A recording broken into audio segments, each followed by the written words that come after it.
you live with your boyfriend, stay out of the church. Now you have a baby out of wedlock, definitely stay out of the church. You don't belong there. You're not right with God. You have to be right with God first. If you step in that church before you're right with God, everyone's going to stare at you. And it's like the Holy Spirit's going to tell them all your dirty laundry, and they're going to know. So you might as well stay out. Stay out of the church.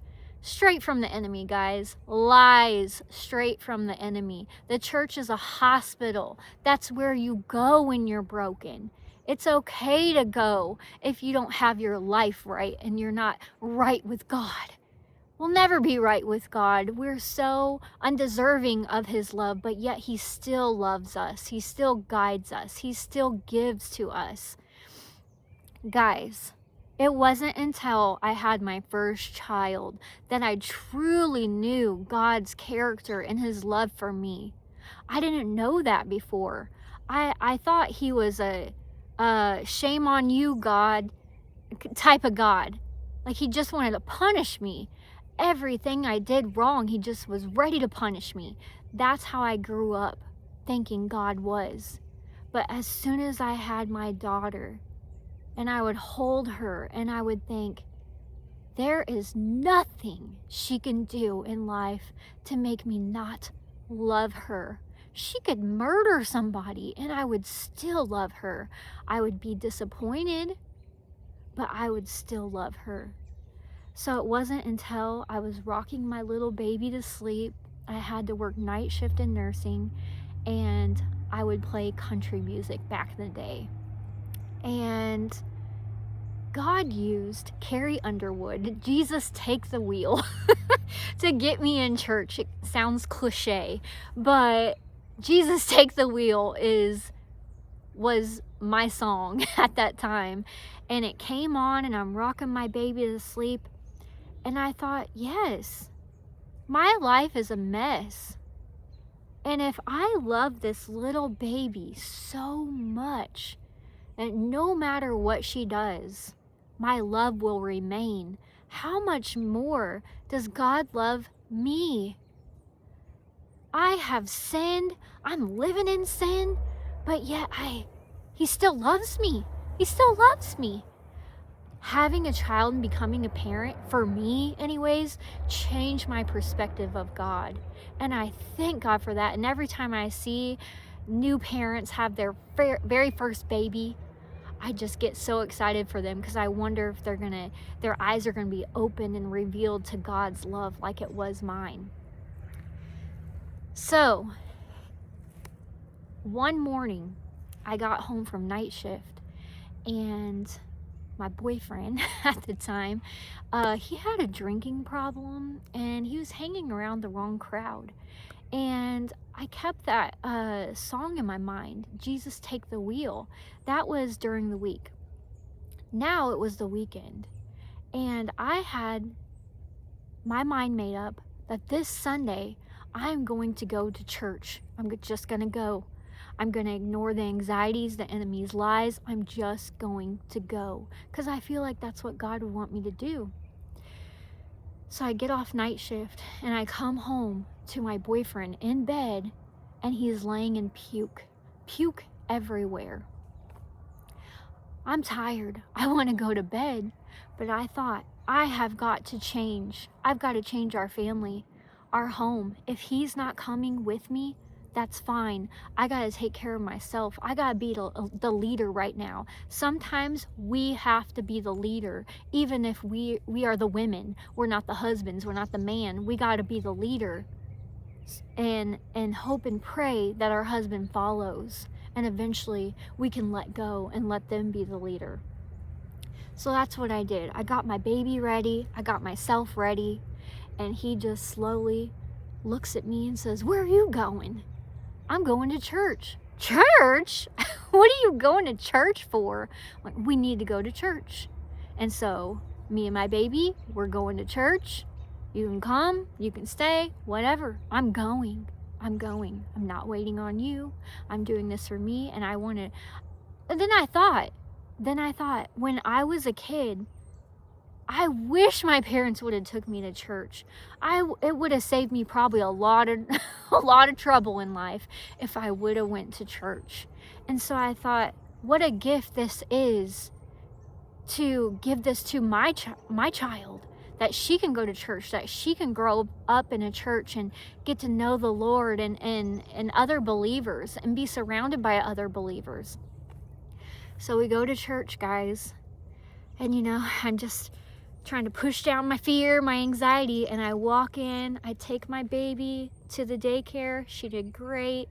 I go, don't know where to sit, and this little old lady, she waves me down. Honey, come here, come sit by me. Okay. So I sit by her, and she's just so cute, so sweet. And she said, "Are you new here?" I said, "Yeah, this is my first time." And she said, "Oh, are you single?" And I'm like, "Well, I mean, I have a boyfriend." And she's like, "Oh, do you know blah, blah, blah?" I can't remember his name. And I said, "No, I don't." And she goes, "Well, he's my grandson. He just got out of the military, and he would love a pretty girl like you." And I'm like, "Well, sorry, I'm not single." And she just was very adamant about telling me about her grandson. And her husband, who sat next to her, was very quiet. And I just thought, this lady is so sweet. Some of us, we need to learn from that lady. She was welcoming. We need to see people who have nowhere to sit, who maybe new in our church, and welcome them over, make them feel welcome and wanted to be sat by. So anyways, I felt good. I remember, I have the notes that I wrote that day. I hadn't been in church for years. I had the notes, and I still have them, and I still remember what he preached on. I went home feeling so good that I'm leading my daughter to the Lord, and we are growing and learning together. So then the next Sunday comes around, and I'm determined to go to church again. And he rolls over, boyfriend rolls over. "Where are you going?" "I'm going to church." "Again? Why?" Same answer I gave you the first time. And I'm like, "Do you want to go?" He's like, "No, I'm too tired." Okay, mind you, I work night shift, and so I was tired. When I get off night shift, you just want to go to bed. But I got me and my daughter ready again, and we went without him. And guess what? Sweet old lady again. Come here. "Are you new here?" No, this is my second time." "Oh, do you know my grandson, blah, blah, blah?" No." "Well, he just got out of the military, and he would love a sweet girl like you." "Oh, okay, well, I'm not single." Then I realized when her husband whispered to me, "She has Alzheimer's." I was like, "Oh, okay, it makes sense now." I wonder where she's probably passed away by now, but God can use an Alzheimer's patient to make me feel welcomed. She didn't remember me the week before, but each time she made me feel welcome. I think it was by the third time I went to church on a Sunday. Guess what? My boyfriend was ready. He was ready to go to church. I asked, "Why are you going to church? Why now? Why do you want to go to church with us?" I would ask. "Oh, well," and I told him about the old lady the second time around. And he said, "I don't want you going to church, getting hooked up by a lady with Alzheimer's with her grandson, and being with some guy I know that you deserve. Some Christian, God-fearing guy I know you deserve." So, ever since that, guys, we have gone to church. We've gone to church. And I share this because God can speak and get your loved ones, in church, in all kinds of ways. He used a lady with Alzheimer's to get my husband in church, and it changed our lives forever. Not church, but God. Knowing God, learning about God, being around God's people, it's changed us for the better. What if I didn't go to church? What if I didn't hear Carrie Underwood's song, Jesus Take the Wheel? So I thought, yeah, that's right. I need to hand the wheel over to God because I keep trying to do everything myself and it's just ending up in chaos over and over again. So I tell this so that you can have hope. Keep praying if you have a spouse, not a boyfriend. If your boyfriend doesn't go to church, don't be with a boy or a girl who is unequally unyoked. No, don't even mess with that. But if you have a spouse, I just want to encourage you to keep praying for them and just lead by example. You don't have, most people, especially most men, don't want to be told what to do, especially by their wives. So just lead by example and trust and know that God is at work, and eventually he will go to church. He will seek the Lord. He will be a changed man. Now, maybe he won't use an Alzheimer's person for your story. He used it for mine, and I love it. Pray that. I pray. There's so many things in my life where I say, God, I don't want it unless I have a testimony. I don't want it unless there's nowhere to give credit, no one to give credit besides you. And that's what he did. That was God, guys. I was wrestling with the thought because I worked in the Alzheimer's unit.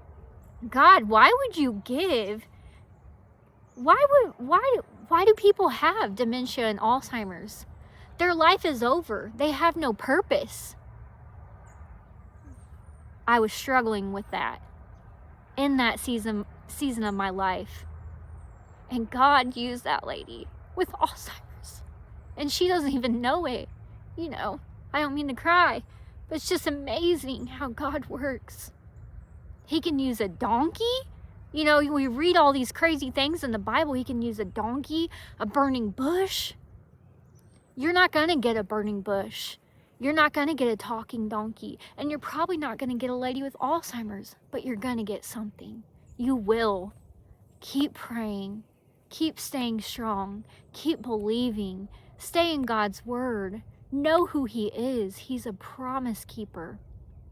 He is a good God. He cares about your problems. He cares about your marriage. Don't give up. If you want a man that leads, you will get a man that leads. I promise you that God can change things around suddenly. God's a God of suddenly. That's what I like to say. Just my thoughts. I hope I encouraged you with our story. I hope my story brings you hope and faith. That's what I want to come on here and do, is just encourage people to know that God can change things around. If you want to start going to church this year with your spouse, go by yourself. Go by yourself first if he doesn't come along or if she doesn't come along. My dad, when I got older, said, why didn't you take us to church?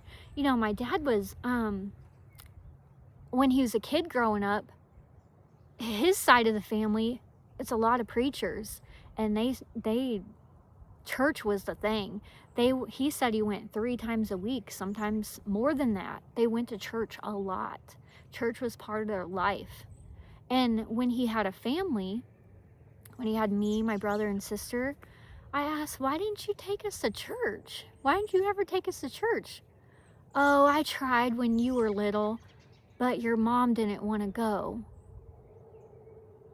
Okay, not judging my dad, but he should have led our family. He should have went without my mom. And guess what? I bet my mom would have went eventually, because my mom was a jealous woman and she would have been like my husband. Well, I don't want some woman you deserve that loves Jesus getting with you, so I better go. Now, my boyfriend went for the wrong motives, but hey, it got him there, didn't it? It got him there. But okay, guys, I hope you enjoyed this video. If you're new here, so am I. Like and subscribe. I will post every single week. And I really enjoy this. I really, really do.